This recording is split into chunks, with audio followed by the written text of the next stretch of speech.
오늘 말씀은 시편 147편 1절로 20절입니다. 요절은 1절입니다. 한번 읽어봅시다.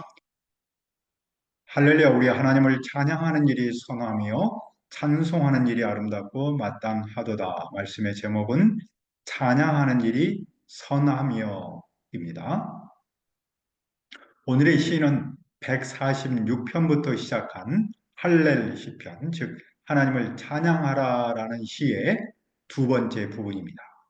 시인은 우리 하나님을 찬양하는 일이 선하며라는 고백으로 시를 시작합니다. 그렇다면 왜 우리 하나님을 찬양하는 일이 선한 일입니까? 첫째, 하나님은 상심한 자들을 고치는 분이기 때문입니다. 1절을 다시 한번 봅시다. 할렐루야, 우리 하나님을 찬양하는 일이 선하며 찬송하는 일이 아름답고 마땅하도다. 할렐루야는 여호와를 찬양하라는 뜻이죠. 시는 우리 하나님을 찬양하도록 우리를 초청합니다. 왜냐하면 우리 하나님을 찬양하는 일이 선함이기 때문입니다. 여기서 선함은 좋다라는 뜻입니다. 하나님을 찬양하는 일은 좋은 일입니다. 또 우리 하나님을 찬양하는 일은 아름답고 마땅합니다. 그것은 우리의 삶에 본질적으로 귀하고 가치 있음을 뜻합니다. 그래서 시인은 하나님을 찬양하도록 우리를 초청합니다. 그런데 하나님께서 하신 일들을 살펴보면 왜 그분을 찬양해야 하는지 더 분명해집니다. 여호와는 무엇을 하셨습니까? 2절을 보십시오. 여호와께서 예루살렘을 세우시며 이스라엘 흩어진 자들을 모으시며, 여기서 세우신다는 말은 예루살렘의 성벽과 시설을 회복하셨다라는 뜻입니다. 예루살렘은 바벨론의 공격으로 무너졌습니다. 그러나 하나님께서 느헤미야를 통해 예루살렘의 성벽을 재건하셨습니다. 느헤미야는 바사 왕 아닥사스다의 허락을 받고 예루살렘으로 돌아가 성벽을 재건했죠. 왜냐하면 하나님의 선하신 손길이 느헤미야와 함께 하셨기 때문입니다. 또 여호와께서 이스라엘의 흩어진 자들을 모으셨습니다. 이 말씀은 바벨론에서 포로로 사는 그 백성을 예루살렘으로 모으셨음을 뜻합니다. 이 모습은 목자가 흩어진 양떼를 모으는 것과 같습니다. 한때 바벨론으로 흩어졌던 이스라엘은 목자이신 여호와께서 예루살렘으로 모으셨습니다. 그들은 예루살렘을 찬송의 소리로 가득 채웠습니다. 또 여호와는 무엇을 하셨습니까? 3절을 보십시오. 상심한 자들을 고치시며 그들의 상처를 싸매시는도다. 여기서 상심한 자는 마음이 부서지고 상처받은 사람을 의미합니다. 이스라엘 백성은 포로 생활로 인해 깊은 감정적 상처를 입었습니다. 사랑하는 가족과 집, 그리고 하나님의 임재를 상징하는 성전마저 잃어버렸기 때문입니다. 그들의 마음은 산산조각 났습니다. 그러나 하나님은 그들의 마음을 어루만지시고 상처를 싸매시며 새 희망을 주셨습니다.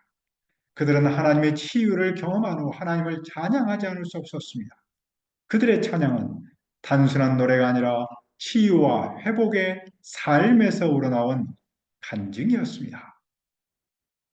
오늘날 우리도 삶에서 상처를 경험합니다. 특히 사랑하는 사람과의 관계가 깨어지거나 이루지 못한 꿈으로 인해 우리는 깊은 상처를 받습니다. 최근 우리 국민도 국가적 어려움과 실망 속에서 깊은 상처를 경험하고 있습니다. 하지만 오늘의 시는 우리에게 이 상처를 고치시는 하나님이 계심을 깨닫게 합니다. 하나님은 최고의 치유자이십니다. 마치 대학병원에 노련한 교수처럼 우리의 깊은 상처를 고칩니다.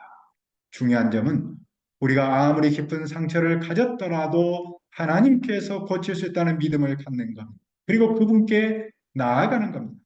하나님은 우리 개인의 상처뿐 아니라 이 나라의 상처도 고치는 분입니다.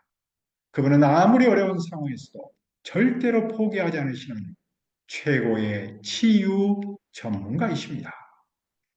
그러므로 우리는 우리의 상처와 이 나라의 상처가 이미 하나님의 손길로 치유되었음을 믿고 하나님을 찬양해야 합니다.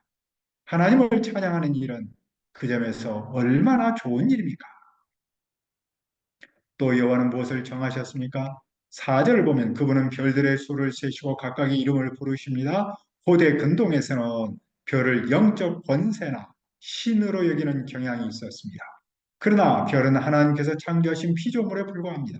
하나님은 모든 별의 이름을 지으시고 그 위치를 정하시며 그들을 완전히 아십니다. 모든 별은 하나님의 권세 아래 있습니다. 그러므로 여호와는 위대하시며 능력이 많습니다. 그분의 지혜는 무궁하며 그 예력은 측량할 수 없습니다. 여호와의 뛰어나심과 완전한 지혜는 그분이 찬양받기에 합당한 분임을 증언합니다. 그리고 여호와께서는 무슨 일을 합니까? 그분은 겸손한 사람을 붙드십니다. 여기서 붙든다라는 말은 회복한다, 높인다라는 뜻입니다. 그분은 겸손한 사람을 높이지만 악인을 낮춥니다. 그분은 악인의 교만을 꺾어서 땅에 엎드려뜨립니다. 여호와는 창조주로서 공의를 나타내는 분입니다. 그러므로 그 여호와를 찬양하는 일은 좋은 일입니다. 또 어떤 점에서 좋은 일입니까? 둘째, 하나님은 당신을 경외하는 자를 기뻐하는 분이기 때문입니다. 7절을 보십시오. 감사함으로 여호와께 노래하며 수금으로 하나님께 찬양할지어다. 우리는 여호와께 감사로 노래하며 악기로 그분을 찬양해야 합니다. 여호와는 하늘과 땅 그리고 들짐승에 무엇을 합니까? 8절을 보면 그분은 구름으로 하늘을 덮으시며 땅을 위하여 비를 준비하시며 산에 풀이 자라게 하십니다. 9절에서는 그분이 들짐승과 까마귀 새끼들에게 먹을 것을 주신다고 기록합니다. 하나님은 창조 세계의 모든 필요를 세심히 채워주시는 분입니다. 한때 이스라엘이 포로 생활로 땅이 황폐해졌을 때도 하나님의 돌보심으로 그 땅은 다시 풍요로워졌습니다. 이를 깨달은 이스라엘은 여호와를 노래하지 않을 수 없었습니다. 오늘날에도 하나님은 우리의 삶을 풍요롭게 하십니다. 그러므로 우리 역시 하나님을 찬양하지 않을 수 없습니다. 그렇다면 여호와께서 기뻐하지 않으시는 것은 무엇입니까? 10절을 보면 여호와는 말에 힘이 세다고 해서 기뻐하지 않으시며 사람의 다리가 억세다고 해서 기뻐하지 않으십니다. 여기서 말은 타는 말인데 군사력을 상징합니다. 사람의 다리는 용사의 힘을 나타냅니다. 하나님은 인간의 강한 군사력이나 뛰어난 능력을 기뻐하지 않습니다. 왜냐하면 그것들은 모두 하나님의 피조물일 뿐이기 때문입니다. 그것들은 하나님의 능력과 비교할 수 없기 때문입니다. 하나님은 우리가 자신의 힘이나 업적을 의지하는 것을 절대로 기뻐하지 않습니다. 여호와께서 기뻐하시는 사람은 누구입니까? 11절을 보십시오. 여호와는 자기를 경외하는 자들과 그의 인자하심을 바라는 자들을 기뻐하시는도다.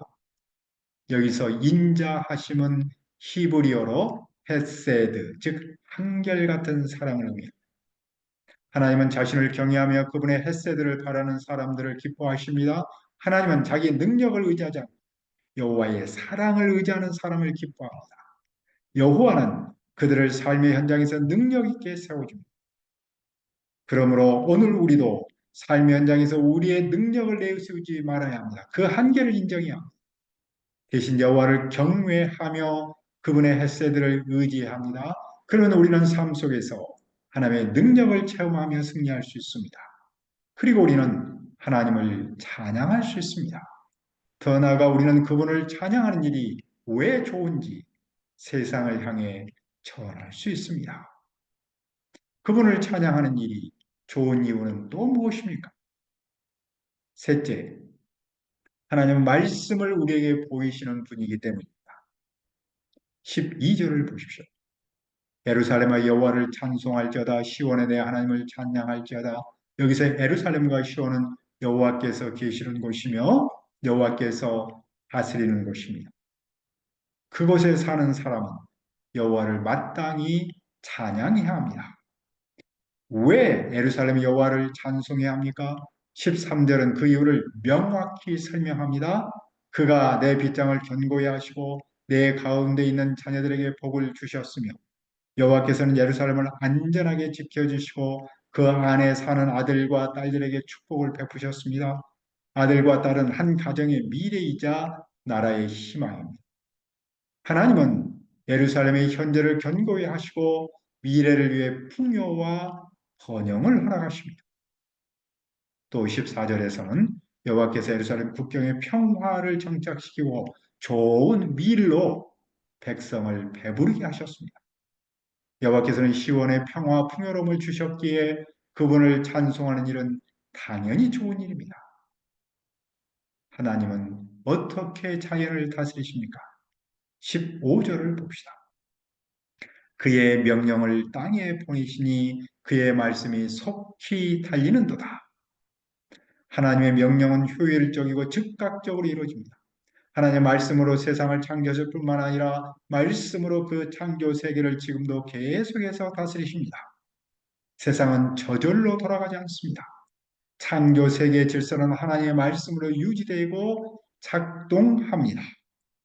이 여호와는 눈을 양털처럼 내리시고 서리를 재처럼 드십니다. 또 그분은 우박을 빵 부스러기처럼 던지십니다. 하나님은 계절의 변화와 자연의 모든 현상을 주관하십니다. 추운 겨울도 하나님의 섭리 안에 있으며 그분은 말씀으로 봄바람을 불게 하여 얼음을 녹이고 물이 흐르게 하십니다. 자연의 모든 질서는 하나님의 말씀에서 비롯됩니다. 여호와께서 야곱에게 보여주신 것은 무엇입니까? 19절을 봅시다. 그가 그의 말씀을 야곱에게 보이시며 그의 율례와 규례를 이스라엘에게 보이시는도다. 하나님은 야곱에게 말씀을 주셨고 이스라엘의 율례와 규례를 가르치셨습니다. 하나님은 말씀으로 자연 세계를 다스릴 뿐 아니라 사람과 나라도 다스리십니다. 여기서 우리는 하나님의 다스림이 얼마나 놀라운지 알 수 있습니다. 하나님의 다스림은 우주적이면서도 개인적입니다. 하나님의 말씀으로 온 세상을 다스리면서도 우리 각 개인의 삶에도 세밀히 역사하십니다. 하나님은 성경을 통해 우리에게 말씀하시고 그 말씀으로 우리의 삶을 인도하십니다. 하나님의 말씀은 우리의 삶에 주신 최고의 선물이며 생명의 근원입니다. 우리는 성경을 통해 하나님의 뜻을 알고 그분이 주시는 복을 누릴 수 있습니다. 그러면 하나님의 말씀을 받은 야곱과 그렇지 않은 다른 민족의 차이는 무엇입니까? 20절은 이렇게 말씀합니다. 그는 어느 민족에게도 이와 같이 행하지 아니하셨나니 그들은 그의 법도를 알지 못하였다. 할렐루야. 하나님은 어느 다른 민족에도 말씀을 주지 않으셨습니다. 오직 이스라엘만이 하나님의 말씀을 독점적으로 받는 축복을 누렸습니다. 하나님의 말씀을 받지 못한 다른 민족은 그분의 법도를 알지 못하며 하나님을 섬기지 못했습니다. 말씀을 모르면 하나님을 섬길 수 없습니다. 오늘도 우리가 말씀을 강조하고 그 말씀을 배우는 중요한 이유는 무엇입니까? 바로 하나님을 바르게 알고 그분을 바르게 섬기고자 함입니다. 그러므로 하나님의 말씀을 받은 야곱이 해야 할 일은 무엇입니까? 그것은 여호와를 찬양하는 겁니다. 할렐루야. 오늘날 우리도 하나님의 말씀을 받았고 그분을 알게 되었습니다. 그분을 바르게 섬기게 되었습니다. 그러므로 우리 역시 여호와를 찬양해야 합니다. 하나님을 찬양하는 것은 좋은 일이며 가장 마땅한 반응입니다.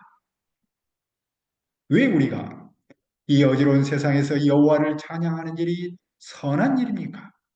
왜냐하면 하나님께서 상심한 자를 고치시고 경외한 자를 기뻐하시며 말씀으로 우리를 인도하시기 때문입니다. 우리가 이 은혜를 깨닫고 하나님을 찬양하여 그 은혜가 우리 자신과 이 나라에 임하기를 기도합니다. 은혜로우신 아버지 하나님이시여 우리가 이 어지러운 세상에서 여호와를 찬양하는 일이 선한 줄 믿습니다. 왜냐하면 하나님께서 상심한 자를 고치시고 경외하는 자를 기뻐하시며 말씀으로 우리를 인도하시기 때문입니다. 우리가 이 은혜를 깨닫고 하나님을 찬양하여 그 은혜가 우리 자신과 이 나라에 임하기를 기도합니다. 예수님의 이름으로 기도합니다. 아멘.